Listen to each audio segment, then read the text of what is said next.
എന്റെ കൊച്ചു ജീവിതത്തെ നിന്റെ മുമ്പിൽ കാഴ്ചയിടാം. ഒന്നിൽ പഠിക്കുക സന്തോഷത്തോടെ. ഇത്ര നല്ല ദൈവത്തോട് എന്തു ചെയ്തും നന്ദി ചൊല്ലിടും. എന്റെ കൊച്ചു ജീവിതത്തെ നിന്റെ മുമ്പിൽ കാഴ്ചയിടാം. ശ്രദ്ധിക്കട്ടെ, സന്തോഷത്തിന് ശ്രദ്ധിക്കട്ടെ, ശ്രദ്ധിക്കട്ടെ. നല്ല ദൈവത്തോട് എന്തു ചെയ്തു നന്ദി ചൊല്ലിടും. എന്റെ കൊച്ചു ജീവിതത്തെ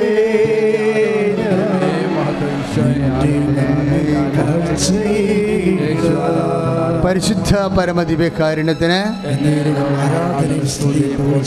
അപ്പോൾ എന്തെങ്കിലും ഭൗതികമായ നാശമോ നഷ്ടമോ ഉണ്ടായാൽ ആ സെക്കൻഡിൽ എൻ്റെ മക്കൾ പ്രാർത്ഥിക്കണം, കർത്താവേ എന്നെ സ്നേഹത്താൽ നിറക്കണമേ. എന്താ കാര്യം എന്നറിയാവോ? സ്നേഹം എന്നും നിലനിൽക്കുന്നു എന്ന് പറഞ്ഞിട്ടുണ്ട്, ഇല്ലേ? എന്നും നിലനിൽക്കുന്നതും എന്നും നിലനിൽക്കാത്തതുമായിട്ടാണ് ദൈവം ലോകത്തെ തിരിച്ചിരിക്കുന്നത്. കളിയറിഞ്ഞ് കളിക്കണം, അല്ലെങ്കിൽ നമുക്ക് നഷ്ടമായിരിക്കും. സ്നേഹം എല്ലാത്തിനെയും അതിജീവിക്കുന്നു. അതല്ലേ 1 കൊരിന്ത്യസ് 13:13 വിശ്വാസം പ്രത്യാശ സ്നേഹം. അത് സ്നേഹം എപ്പോഴും നിലനിൽക്കുന്നുവെന്ന്. കാണുന്നതെല്ലാം തകർന്ന് കല്ലുമ്മ കല്ല് ശേഷിക്കാത്ത കാലം വരുമെന്ന് ലൂക്ക 21:6 ഈശോ പറയുമ്പോൾ ഈശോ എന്താണ് ലോകത്തെ കണ്ടത്? എന്നും നിലനിൽക്കുന്നതും തകർന്ന് മണ്ണടിയുന്നതുമായിട്ട് 2 കാര്യങ്ങളാണ് കണ്ടിരിക്കുന്നത്. ദൈവവേദലാണ് നീയെങ്കിൽ ഞാനും നീയും എന്തിലാണ് ആശ്രയിച്ചുകൊണ്ട് ദൈവത്തെ മഹത്വപ്പെടുത്തേണ്ടത്? കാണുന്നതിലോ കാണാത്തതിലോ? കാണാത്തതിൽ. എന്താ കാര്യം എന്നറിയാവോ? ജീവിതത്തിലെ കുറേ കാര്യങ്ങൾ വരുമ്പോൾ, ഇതുപോലെ നല്ല അവസരങ്ങൾ വരുമ്പോൾ നമ്മുടെ ഷെയർ ഇറക്കി നമ്മൾ ബിസിനസ് ചെയ്യാൻ പഠിക്കണം. ഭൗതികമായ മെറ്റീരിയൽ നഷ്ടം ഉണ്ടാകുന്ന സമയത്ത് അതെല്ലാം വലിയ ഷെയറാണ്. ആ സമയത്ത് ദൈവസ്നേഹം അങ്ങോട്ട് ഇൻവെസ്റ്റ് ചെയ്യണം.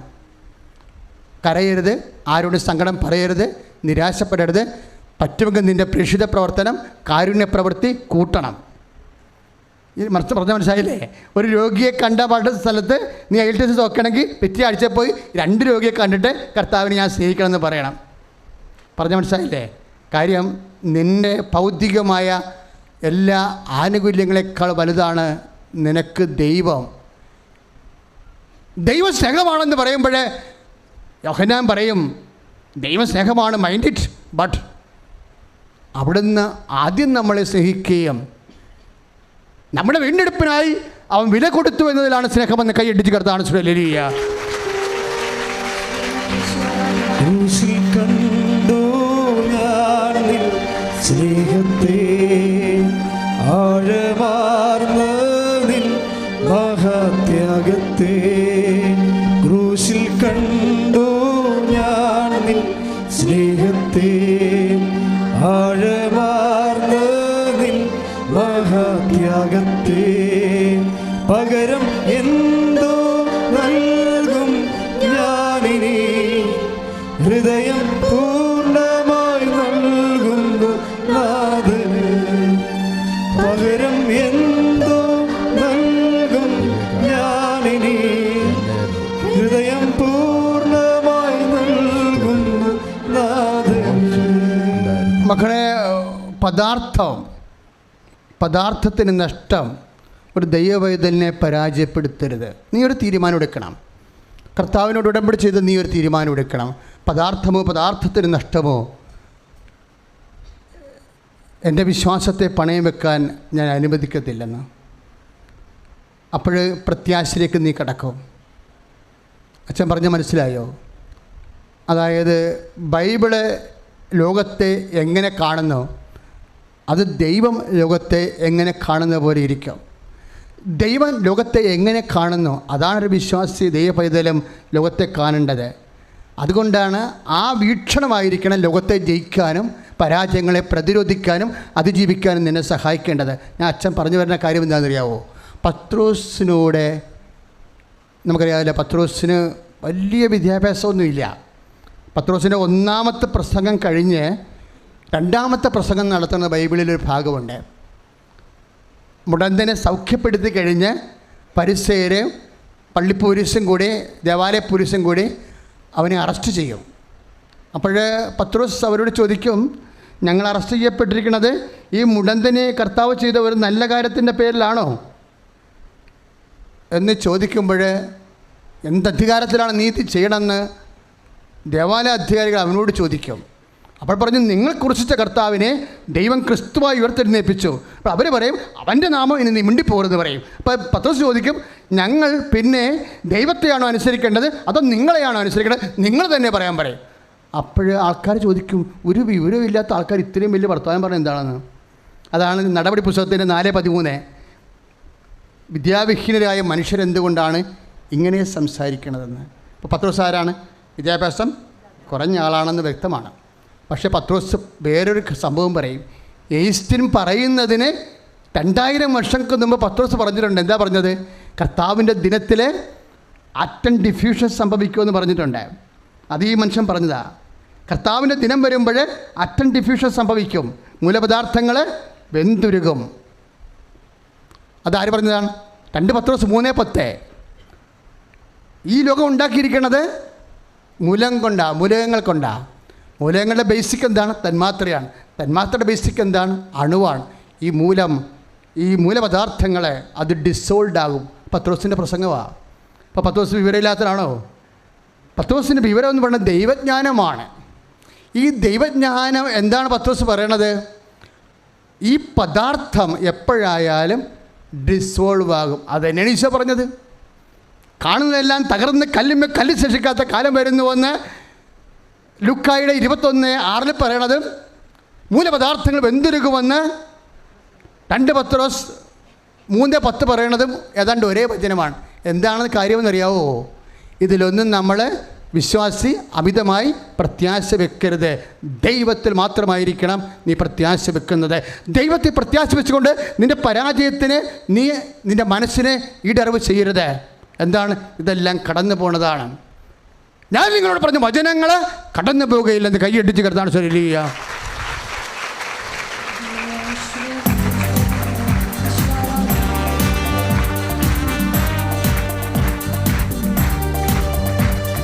എല്ലാവരും നന്നായിട്ട് കരങ്ങൾ അടിച്ചുകൊണ്ട് ഈശോയെ നോക്കി ചേർന്ന് പാടുക.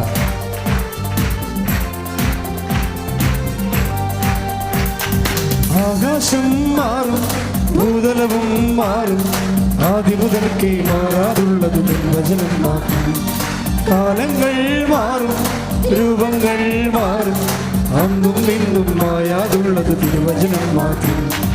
വചനത്തിൻ്റെ വിത്ത് വിതയ്ക്കാൻ പോകാം, സ്നേഹത്തിൻ്റെ കതിരുകൾ കൊയ്യാൻ പോകാം. വചനത്തിൻ്റെ വിത്ത് വിതയ്ക്കാൻ പോകാം, സ്നേഹത്തിൻ്റെ കതിരുകൾ കൊയ്യാൻ പോകാം. പരിശുദ്ധ പരമ ദിവ്യകാരുണ്യത്തിന് അച്ഛൻ എന്താ ഇങ്ങനെ പറഞ്ഞെന്നറിയാവോ? ഒരു ലോൺ കിട്ടാതെ വരുമ്പോഴും ഒരു മരുന്ന് കഴിച്ചിട്ട് ഒരു രോഗം സുഖപ്പെടാതെ വരുമ്പോഴും നിങ്ങളുടെ മനസ്സിന് ഈ നിരാശ കൊണ്ടോ സങ്കടം കൊണ്ടോ നിങ്ങളെ കീഴ്പ്പെടുത്തി കളയരുത്. മറിച്ച് അവിടെ എന്താ ചെയ്യേണ്ടത്? ഈ മാറ്റർ നിങ്ങൾക്ക് സൗഖ്യം. ഇപ്പോൾ ലാസ്റ്റ് ഉയർത്തെഴുന്നേറ്റിട്ടും ആ മനുഷ്യൻ പിന്നീട് മരിച്ചു ഇല്ലേ? അത് അങ്ങനെ കുഴിമാടം, രണ്ടാമത് മരിച്ച ലാസ്റ്റത്തെ കുഴിമാടം പോലും നമുക്കറിയത്തില്ല. അപ്പോൾ എത്ര ഭൗതികമായ പുനരുദ്ധാനം ഉണ്ടായാലും എപ്പോഴായാലും ഇത് ഡിസോൾവ് ആയി പോകും. ഇന്നല്ലെങ്കിൽ നാളെ ഡിസോൾവ് ആയി പോകുന്ന, വെന്തുരുകുന്ന, ശിഥിലമാകുന്ന വിഷയങ്ങളിൽ നീ അമിതമായി സങ്കടം കാണുമ്പോൾ നീ ദൈവത്തെയല്ല ആരാധിക്കണത്, പദാർത്ഥത്തെയാണെന്ന് ദൈവത്തെ മനസ്സിലായാൽ 1-ാം പ്രമാണത്തെ ലംഘനമായി അത് മാറും. അതുകൊണ്ട് അമിതമായ ദുഃഖങ്ങൾ കൊണ്ടാണ് പ്രശ്നങ്ങൾ. അമിതമായ ദുഃഖങ്ങളുടെ സമയത്ത് എന്താ ചെയ്യേണ്ടത്? അമിതമായ ദൈവസ്നേഹം കൊണ്ട് അതിന് നിറക്കണം. അതുകൊണ്ടാണ് സങ്കീർത്തനം പറയും, the Lord God is my portion cup. എന്താ പറഞ്ഞത്? കർത്താവാണ് എൻ്റെ അവകാശവും ഓഹരിയുമെന്ന്. ശ്രുതിക്കട്ടെ ഹല്ലേലൂയ. ഇത്ര നല്ല ദൈവത്തോടു ഞാൻ എന്തു ചെയ്തു നന്ദി ചൊല്ലിടും. എൻ്റെ കൊച്ചു ജീവിതത്തെ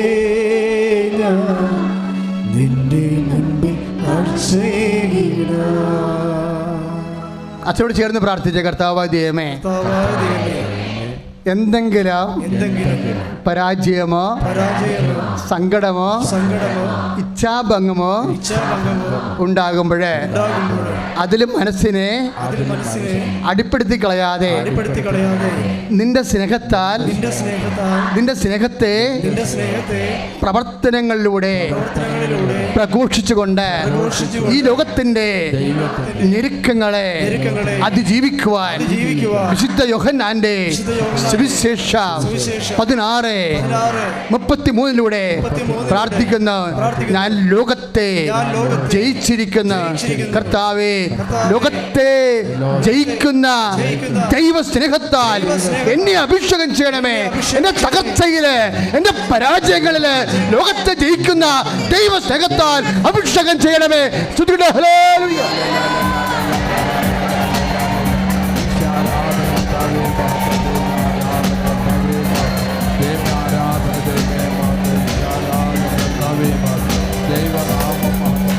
ഹല്ലേലൂയ, ജയം ഹല്ലേലൂയ, യേശു കർത്താവ് ജീവിക്കുന്നു. എല്ലാവരും കരങ്ങളടിച്ചു. ഹല്ലേലൂയ, ജയം ഹല്ലേലൂയ, യേശു കർത്താവ് ജീവിക്കുന്നു. യേശു കർത്താവ് ജീവിക്കുന്നു. പരിശുദ്ധ പരമദിവ്യകാരുണ്യത്തിന് ആരാധനയും സ്തുതിയും പുകഴ്ചയുണ്ടായിരിക്കട്ടെ. ഇതൊരു ആധ്യാത്മിക ഉടമ്പടിയിലിരിക്കുന്ന ആൾക്കാരുടെ ഒരു ആധ്യാത്മിക അഭ്യാസമാണ്. ഈ വഴികളിലെ ദൈവം അറിഞ്ഞുകൊണ്ടും ചില സമയത്ത് ചില ഞെരുക്കങ്ങൾ തരും. പക്ഷെ അതൊന്നും ശാശ്വതമല്ല. നിനക്ക് ടെസ്റ്റ് അടിക്കുമ്പോൾ നീ പ്രതിരോധിച്ച് നിൽക്കണം അതിനെതിരെ. മനസ്സിലായില്ലേ? എല്ലാത്തിൻ്റെയും പരിഹാരം ഉടമ്പടി തന്നെയാണെന്ന് ഇന്നൊരു ചേട്ടൻ സാക്ഷ്യം പറഞ്ഞില്ലേ? എന്നാ ചേട്ടായി പറഞ്ഞത്? 25 കൊല്ലമായിട്ട് ഞാൻ പുകവലിക്കുന്ന ആളായിരുന്നു. ഉടമ്പടി ചെയ്തിട്ട് ഞാൻ ചങ്ങനാശ്ശേരി പുഴവഴിക്ക് പുകവലിച്ചിട്ട് വണ്ടിയിൽ കയറിയെന്നൊക്കെ പറഞ്ഞില്ലേ? പിന്നെ അപ്പോൾ വണ്ടി ഇരുന്നപ്പോൾ ഒരു കർത്താവിനൊരു വചനം തന്നു. എന്താണ്? അവൻ പറയണ പോലെ ചെയ്യുക. അവനെന്താ പറഞ്ഞത്? കൊല്ലരുത് എന്നല്ലേ അവൻ പറഞ്ഞത്, ഇല്ലേ? എൻ്റെ അർത്ഥം എന്താണ്? ശരീരത്തെ കൊല്ലരുത്. മദ്യപിക്കണം, പുകവലിക്കണതും ശരീരത്തെ കൊല്ലണം. അവൻ പറഞ്ഞതുപോലെ ചെയ്യുക എന്നുള്ളത് ചെയ്യാൻ തീരുമാനിച്ചപ്പോൾ 25 കൊല്ലമായ എൻ്റെ പുകവലി കർത്താവ് എടുത്തു മാറ്റിയെന്ന്. എല്ലാത്തിൻ്റെയും പരിഹാരം അത് തന്നെയാണ്. അവൻ പറയണ പോലെ ചെയ്യണത് തന്നെയാണ്. അവൻ പറഞ്ഞതുപോലെ ജീവിച്ചുകൊള്ളാൽ മതി. ഇപ്പോൾ ക്യാൻസർ ആയാലും നമ്മൾ ഉത്തരം എന്താണ്? അതിന് ജീവിക്കാൻ ഉത്തരം എന്താണ്? അവൻ പറഞ്ഞതുപോലെ നമ്മൾ ജീവിക്കാം. കാരുണ്യ പ്രവർത്തനങ്ങൾ ചെയ്ത് നമ്മൾ ജീവിക്കാം. പരിശുദ്ധ പ്രവർത്തനം ചെയ്ത് നമ്മൾ ജീവിക്കും. നമ്മളെ വിശുദ്ധീകരിക്കും. നമ്മുടെ വിശുദ്ധി കൊണ്ട് മറ്റുള്ളവരെ വിശുദ്ധീകരിക്കും. നമ്മളെ ശക്തീകരിക്കും. നമ്മുടെ ശക്തി കൊണ്ട് മറ്റുള്ളവരെ ശക്തീകരിക്കും. ദൈവത്തെ മഹത്വപ്പെടുന്നു. സ്തുതിക്കട്ടെ. ഹല്ലേലൂയ.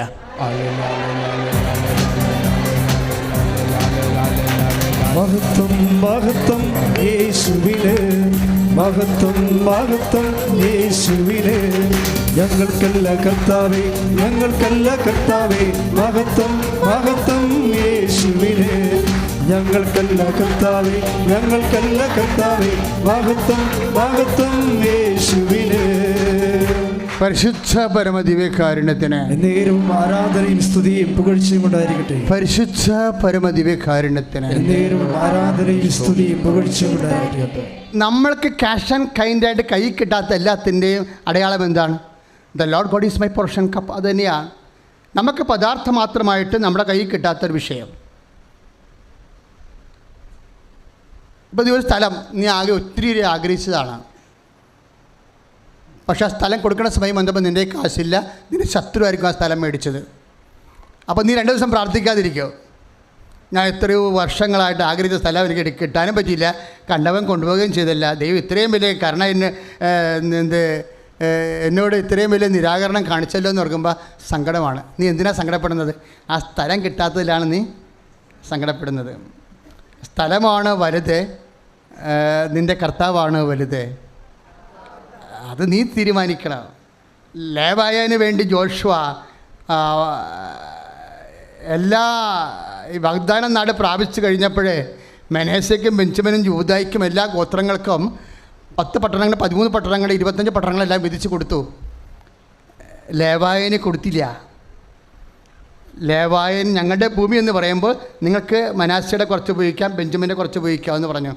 നിങ്ങൾക്ക് പർട്ടിക്കുലറായിട്ട് ഭൂമി കൊടുക്കാതിരുന്നപ്പോഴേ അവർക്കൊരു സങ്കടം പോലെ തോന്നിയപ്പോഴേ ജോഷുവ അവരോട് പറഞ്ഞു, മോസസ് ജീവിച്ചിരുന്ന കാലത്ത് പറഞ്ഞിട്ടില്ലേ, അഹ്റോൻ്റെ പിന്മുറക്കാരിലെ നിങ്ങൾ യൂദയുടെ 3-ാമത്തെ മകനല്ലേ ലേവി, നിൻ്റെ ഓഹരി ആരാണ്? നിൻ്റെ ഓഹരി നിൻ്റെ കർത്താവാണെന്ന്. അതാ നിയമാവർത്തനം 18:2. ക്യാഷ് ആൻഡ് കൈൻഡായിട്ട് കിട്ടാത്ത എല്ലാ അനുഗ്രഹങ്ങളും നിന്നോട് പറയാതെ പറയണത് എന്താണ്? ക്യാഷ് ആൻഡ് കൈൻഡും ടാൻജിബിളുമല്ല, കാണപ്പെടുന്നതല്ല, അതെല്ലാം എന്തിരിക്കുന്നതും നഷ്ടപ്പെടുന്നതുമാണെങ്കിൽ നഷ്ടപ്പെടാത്ത കർത്താവായിരിക്കും. കേൾക്കപ്പെടാത്ത പ്രാർത്ഥനയും കിട്ടാത്ത അനുഗ്രഹത്തിലൂടെ നിനക്ക് കിട്ടാൻ പോകുന്ന ദൈവത്തിനെ കൈകെട്ടിച്ച് കർത്താവ്.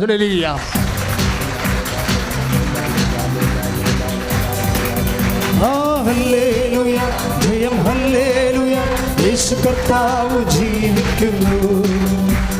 ഹല്ലേലൂയ, ജയം ഹല്ലേലൂയ, യേശു കർത്താവ് ജീവിക്കുന്നു. പരിശുദ്ധ പരമദിവ്യകാരുണ്യത്തിന് നേരവും ആരാധനയും സ്തുതിയും പുകഴ്ചയും ഉണ്ടായിരിക്കും. ഏതെങ്കിലും വിഷയം നീ കൊതിച്ചാഗ്രഹിക്കണത് നിനക്ക് കർത്താവ് തരാതിരുന്ന നീ നിയമാവർത്തനം 18:2 ഓർക്കണം. അതെന്താണ്? അതിനേക്കാൾ വലുതാണ് നിനക്ക് തരണത്. ആരാണത്? ബന്ധുരുകാത്ത ശിഥിലമാകാത്ത കർത്താവ് തന്നെയാണ്. കർത്താവ് തന്നെ വന്നാൽ അതിൻ്റെ അർത്ഥം എന്താണ്? ഈ ലോകത്തിൻ്റെ അപ്പുറത്തേക്കും നിനക്ക് ഓഹരിയായി കിട്ടിയിരിക്കുന്നു. സ്തുതിക്കട്ടെ, ഹല്ലേലൂയ.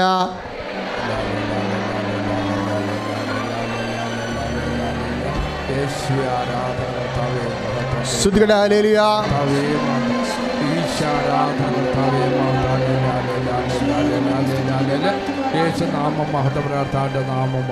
പരിശുദ്ധ പരമദിവ്യകാരുണ്യത്തിന്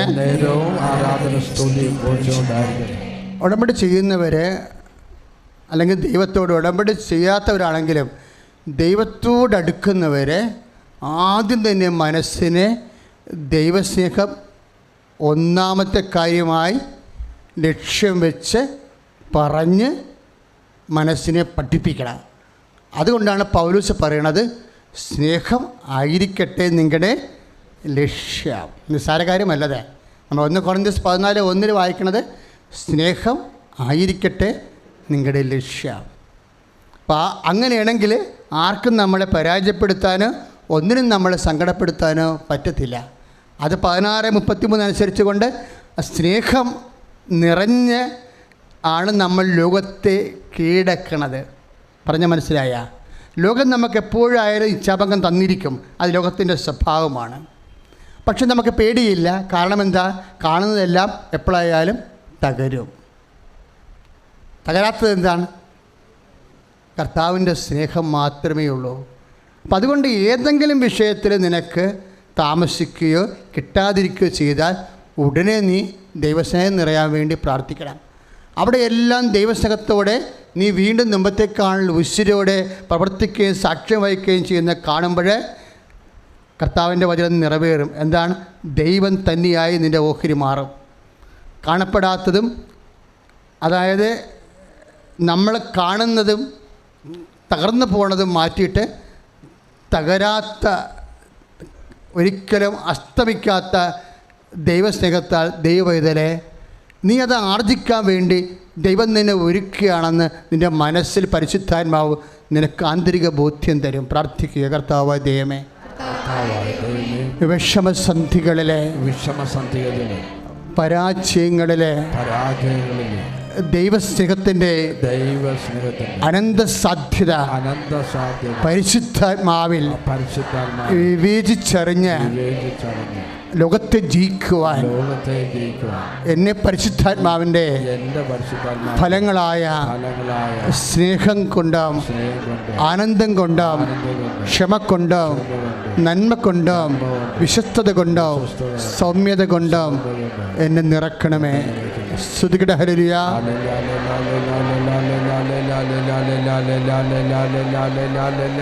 യേശു ആരാധന, കർത്താവേ മഹത്വം, ദൈവമേ ആരാധന, ദൈവമേ മഹത്വ, കർത്താവേ ആരാധന, കർത്താവേ മഹത്വത്തിന് കൃപകളും വരങ്ങളും ജ്വലിച്ചിടുവാൻ ഞങ്ങൾ വചനത്തിൽ വേരൂന്നി വളർന്നിടുവാൻ. കൃപകളും വരങ്ങളും ജ്വലിച്ചിടുവാൻ ഞങ്ങൾ വചനത്തിൽ വേരൂന്നി വളർന്നിടുവാൻ. വിൺമഴയെ വീണ്ടും അയക്കണമേ ജനമുടർന്നിടുവാൻ. വിൺമഴയെ വീണ്ടും അയക്കണമേ ജനമുടർന്നിടുവാൻ. പരിശുദ്ധാത്മാവേ ശക്തി പകർന്നിടണേ. പരിശുദ്ധാത്മാവേ ശക്തി പകർന്നിടണേ. നമ്മൾ രോഗസൗഖ്യ പ്രാർത്ഥനയിലേക്ക് പ്രവേശിക്കുകയാണ്. വളരെ വിചിത്രമായ രോഗസൗഖ്യങ്ങളൊക്കെ ഇന്ന് നമ്മൾ ഒത്തിരി കേട്ട ദിവസമാണ്. കർത്താവ് നിന്നെ സുഖപ്പെടുത്തും. കാരണം നിൻ്റെ ദൈവം നീ ഇങ്ങനെ ഉറക്കമില്ലാതെ വേദനിച്ചും ബന്ധനീറിയും ജീവിക്കാൻ ആഗ്രഹിക്കണില്ല. അതുകൊണ്ടാണ് കർത്താവിൻ്റെ ജീവിതത്തിൻ്റെ ഏതാണ്ട് പകുതി മുക്കാൽ സമയവും ഈശോ വേദനിക്കുന്നവരെ ആശ്വസിപ്പിക്കുകയായിരുന്നു. രോഗസൗഖ്യം നൽകിയും വിശക്കുന്നവർക്ക് ഭക്ഷണം കൊടുത്തും. കർത്താവിൻ്റെ സാന്നിധ്യം അത് അക്കാലത്ത് മാത്രം ഉണ്ടായിരുന്നൊരു വിഷയമാണെങ്കിൽ സുവിശേഷം ഒരു നോൺസെൻസ് ആയിപ്പോയേനെ. ഈശോ പറഞ്ഞു, I will be with you on to the last. 1.5 കൊല്ലത്തേക്ക് വേണ്ടിയുള്ള അത്ഭുതങ്ങളല്ല, അവസാനം വരെ ഞാൻ നിങ്ങളുടെ കൂടെ ഉണ്ടായിരിക്കുമ്പോൾ അവസാനം വരെ ഞാൻ നിങ്ങളെ സന്ധിക്കും. സ്തുതിക്കട്ടെ, ഹല്ലേലൂയ.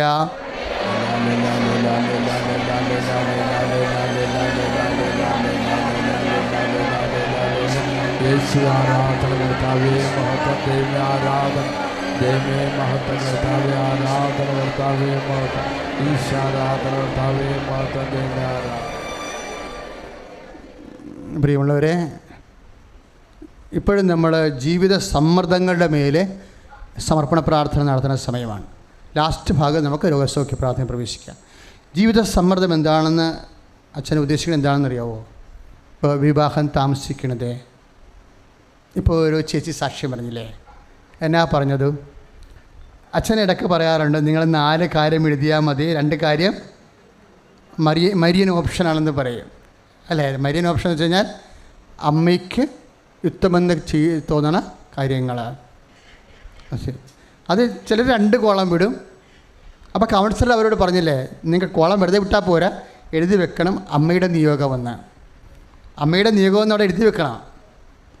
ആ കൗൺസിലർ വളരെ പ്രൂഡൻ്റായിട്ടാണ് ചെയ്തത്. ഞാനവരോടത് പറഞ്ഞു കൊടുത്തിട്ടില്ലായിരുന്നു, പക്ഷേ അവരങ്ങനെ പറഞ്ഞു, നിങ്ങൾ എഴുതി വെക്കണം അവിടെ.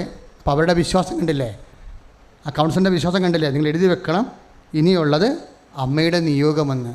അപ്പം അമ്മയുടെ നിയോഗത്തിൽ എന്താ ഉള്ളത്? കാൽക്കാശില്ലെങ്കിലും മകളെ കല്യാണം കഴിപ്പിക്കുമ്പോൾ അതാണ് അമ്മയുടെ നിയോഗം. കാര്യം നമ്മളുടെ കാര്യം, ചില കാര്യങ്ങൾ നടക്കുക. എപ്പോൾ നടക്കാനാണ്? കയ്യിലൊന്നും ഇല്ലല്ല. ഇപ്പോൾ എഴുതി വെച്ച് അങ്ങനെ കല്യാണം വന്നാൽ കാശ് കൊടുത്ത് കിട്ടും. മകളുടെ കല്യാണം എന്നാണ് ആ ചെറുതി എഴുതാഞ്ഞത്? കല്യാണം എങ്ങനെ ഒത്തുവന്നാൽ കൈ കാശില്ലാത്തത് കൊണ്ട് അത് പിന്നീട് കാശ് വരുമ്പോൾ എഴുതാമെന്ന് പറഞ്ഞ് വെച്ചുകൊണ്ടിരിക്കുകയാണ്. കാശ് അമ്മയുടെ കയ്യിലുണ്ട്, ബാക്കിയുള്ള എല്ലാ വിഷയങ്ങളും ഉണ്ട്. അത് മരിയൻ ഓപ്ഷൻ എന്ന് പറയുന്നത് ഉടമ്പടി 1 കൊല്ലം റൺ ചെയ്തപ്പോൾ അമ്മ എന്നോട് പറഞ്ഞതാണ്. ജനങ്ങൾ എഴുതുന്നത് പലതും ആലോചിച്ച് അവർക്ക് അപ്രസക്തമായ കാര്യങ്ങളാണ്. അതുകൊണ്ട് കോളം ഇട്ടേക്കാൻ പറയാൻ പറഞ്ഞു. അതുപോലെ ഞാൻ നിങ്ങളോട് പറയും, കോളം ഇട്ടേക്കാൻ പറയും. 6 എഴുതി വെക്കേണ്ട, 2 അമ്മയ്ക്ക് കൊടുക്കാൻ, അല്ലെങ്കിൽ 1 അമ്മയ്ക്ക് കൊടുക്കുക. അമ്മ നിശ്ചയിക്കട്ടെ. ഈ വിഷയങ്ങളെല്ലാം വളരെ സീരിയസ് ആണ് ദൈവത്തിന്. കാനായിലെ കല്യാണ കുടുംബത്തിൽ അമ്മയുടെ മധ്യസ്ഥത്തിന് ഈശോ മറുപടി പറഞ്ഞു എന്ന് നമ്മൾ പറയും. പക്ഷേ ഈശോ മറുപടി പറയാൻ എന്താ കാരണം? ഈശോ ആ കല്യാണത്തിൽ പങ്കെടുത്തത് കൊണ്ടാണ് അല്ലേ? ഈശോ അവിടെ ഉണ്ടായിരുന്നതാണ് പ്രാധാന്യമുള്ള കാര്യം. ഈശോ അവിടെ ഇല്ലായിരുന്നെങ്കിൽ അമ്മ എന്ത് ചെയ്തേനോ? ഒന്നും ചെയ്യാൻ പറ്റത്തില്ല. ഈശോ ആ കല്യാണത്തിൽ പങ്കെടുത്തു. നമ്മുടെ സന്തോഷങ്ങളിൽ കർത്താവ് പങ്കെടുക്കും, കർത്താവ് അമ്മയും പങ്കെടുക്കും. നമ്മുടെ സന്തോഷങ്ങൾ പങ്കെടുക്കുമെങ്കിൽ തീർച്ചയായിട്ടും ദൈവം നമ്മുടെ ദുഃഖങ്ങളിലും പങ്കെടുക്കും. അത് നീ ഓർക്കണം. അതുകൊണ്ടാണ് ഞാൻ നിങ്ങൾക്ക് കാശ് രൂപമൊക്കെ തരണത്, ആരും കൈമാറ്റം ചെയ്തെന്ന് പറയണത്. അത് ഉടമ്പടി പ്രകാരം ജ്ഞാപകമാണ്, ദൈവസാന്നിധ്യത്തിൻ്റെ അടയാളമാണ്. സൂക്ഷിക്കണം നിങ്ങളത്.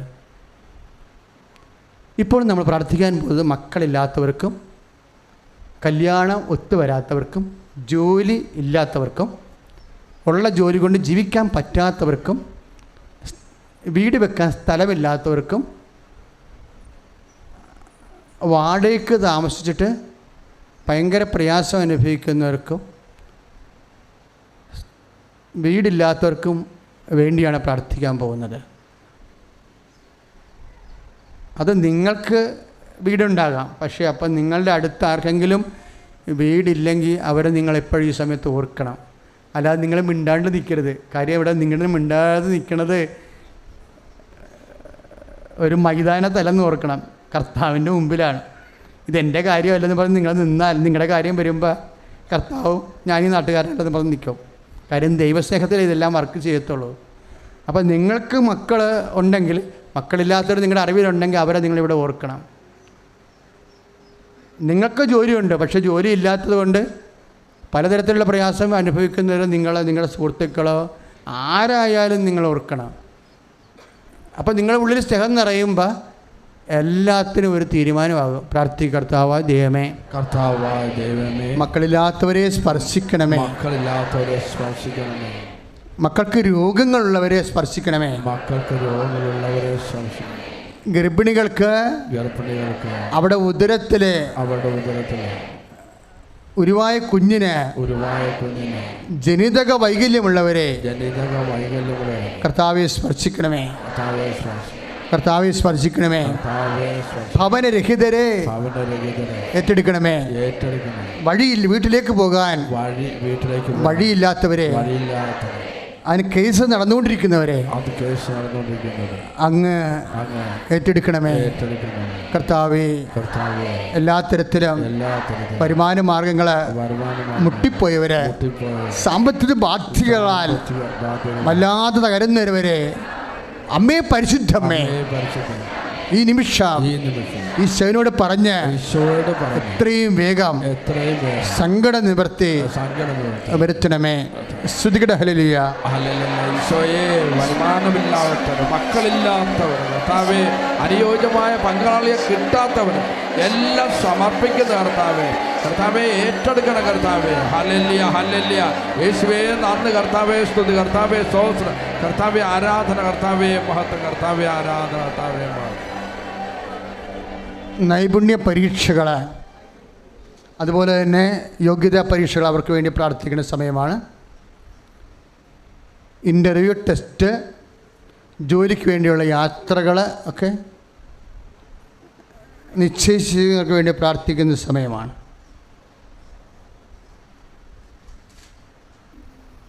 അച്ഛനോട് ചേർന്ന് പ്രാർത്ഥിക്കർത്താവായ ദൈവമേ, വിദ്യാഭ്യാസ മേഖലയെ അങ്ങേക്ക് സമർപ്പിക്കുന്ന എല്ലാ നൈപുണ്യ പരീക്ഷകളും, എല്ലാ മത്സര പരീക്ഷകളും, എല്ലാ യോഗ്യതാ പരീക്ഷകളും, അവയുടെ തീയതികളും, അതിൽ തോറ്റുപോയവരെ റിവാലുവേഷന്, റീകൗണ്ടിങ്ങിന് കൊടുത്തിട്ടുള്ളവരെ, പുതിയ ഡേറ്റ് എടുക്കാൻ നിശ്ചയിച്ചവരെ എല്ലാ മേഖലകളിലും കർത്താവിൻ്റെ കൃപ നിറയട്ടെ. ദൈവത്തിൻ്റെ കൃപയാൽ, മനുഷ്യൻ്റെ ശക്തിയാലല്ല, യോഗ്യതയാലല്ല, ദൈവത്തിൻ്റെ കൃപയാൽ ഉന്നതമായ വിജയം കൈവരിക്കുവാൻ കർത്താവെ അനുഗ്രഹിക്കണമേ. സ്തുതിക്കട്ടെ. ഹല്ലേലൂയ.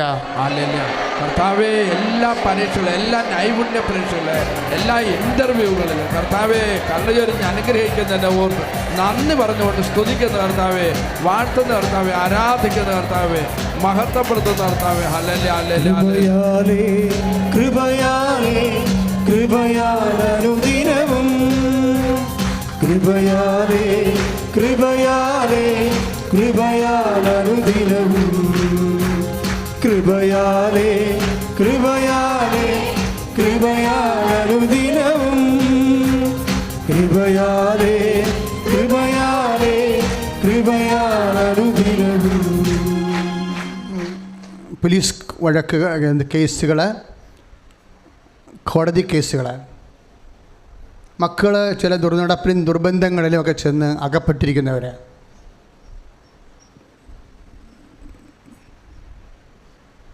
അതിർത്തി തർക്കങ്ങൾ, ഭാഗ ഉടമ്പടി നടക്കാത്തവർ, നമ്മുടെ പോർഷൻ നമുക്ക് കൊടുക്കാനുള്ളത് കൊടുത്തു, പക്ഷേ തിരിച്ചു തരാനുള്ളവർ തരാതിരിക്കണം, ചതിക്കപ്പെട്ടവർ, അവിടെ എല്ലാം വിടുതലിന് വേണ്ടി അമ്മ ഇടപെടുന്ന സമയമാണ്. സ്തുതിക്കട്ടെ, സ്തുതിക്കട്ടെ. ഹല്ലേലൂയ. അമ്മയെ പരിശുദ്ധമേ ദേവമാതാവേ, എല്ലാ മക്കളുടെ കണ്ണുനീർ ആവശ്യങ്ങളുടെ മേലെ ഇടപെടണമെന്ന് പ്രാർത്ഥിക്കുന്നു. എല്ലാ കോടതി കേസുകൾ കർത്താവെ, വഞ്ചിക്കപ്പെട്ടിട്ടുള്ളവരെ എല്ലാവരും സമർപ്പിക്കുന്ന കർത്താവെ, കർത്താവെ കരുണ ചൊരിഞ്ഞ് അനുഗ്രഹിക്കുന്നതിനോർത്ത് നന്ദി പറഞ്ഞ് സ്തുതിക്കുന്നു. Hallelujah, hallelujah, hallelujah. Praise the Lord. ഓരോ വിഷയങ്ങൾ ഉടമ്പടിയിലുള്ളത് നിങ്ങൾ ഓർക്കുക. ഈ സമയത്ത് രോഗസൗഖ്യ പ്രാർത്ഥനയ്ക്ക് പോകുന്ന മുമ്പ് ഇപ്പോഴും ഭൗതികമായ ചില വിഷയങ്ങൾ നമ്മുടെ മനസ്സിനെ സങ്കടപ്പെടുന്നുണ്ടാകാം. ചിലപ്പോൾ ഭാര്യ ഭർത്താക്കന്മാർ തമ്മിൽ അകന്ന് കഴിയുന്ന അവസ്ഥയാകാം. ചിലപ്പോൾ കേസിന് കോടതിയിൽ കേസായ വിഷയമാകാം. ചിലപ്പോൾ മ്യൂച്വലായിട്ട് പിരിയാൻ വേണ്ടി തീരുമാനിച്ച പൈശാചിക തീരുമാനമാകാം. ചിലപ്പോൾ ദൈവത്തെ മാറ്റി നിർത്തി ജീവിക്കുന്ന ആൾക്കാരുടെ ദ്രവ്യ ആസക്തികൾ നിൻ്റെ കൗദാസ്യ ബന്ധത്തെ തല്ലി തകർത്ത നിസ്സഹായാവസ്ഥയിലാകാം നീ. ചിലപ്പോൾ ബിസിനസ് തകർന്നു പോയിക്കൊണ്ടിരിക്കുന്ന അവസ്ഥയാകാം. ചിലപ്പോൾ നിൻ്റെ വരുമാന മാർഗങ്ങളിൽ നിനക്ക് വേണ്ടത്ര വരുമാനമില്ലാതെ താഴേക്ക് ബിസിനസ് അധപ്പതിക്കുന്ന സമയമാകാം. ഇതെല്ലാം സമർപ്പിച്ചുകൊണ്ട് ഒരുപക്ഷെ ജോലിയില്ല, ഉള്ള ജോലി നഷ്ടപ്പെടാൻ പോകുന്നു, പിരിഞ്ഞുപോയ കമ്പനിയിൽ നിന്ന് ഒരവകാശം കിട്ടാതെ എല്ലാം ഇരുട്ടിൽ സങ്കടപ്പെടുന്ന അവസ്ഥയാകാം. ഒക്കെ അച്ഛനോട് ചേർന്ന് പ്രാർത്ഥിക്കുക. അമ്മേ പരിശുദ്ധമ്മേ, എൻ്റെ ജീവിത മാർഗങ്ങളിലെ ഞാൻ അനുഭവിക്കുന്ന മുഴുവൻ കണ്ണീരും ഇപ്പോഴമ്മയ്ക്ക് സമർപ്പിക്കുന്ന പരിശുദ്ധമ്മേ, എൻ്റെ ജീവിത വിഷയം അത് ആരാധനയ്ക്ക് സമർപ്പിച്ചുകൊണ്ട് എൻ്റെ കുടുംബത്തിന് വിടുതൽ നൽകണമേ. ശ്രുതികട ഹല്ലേലൂയ.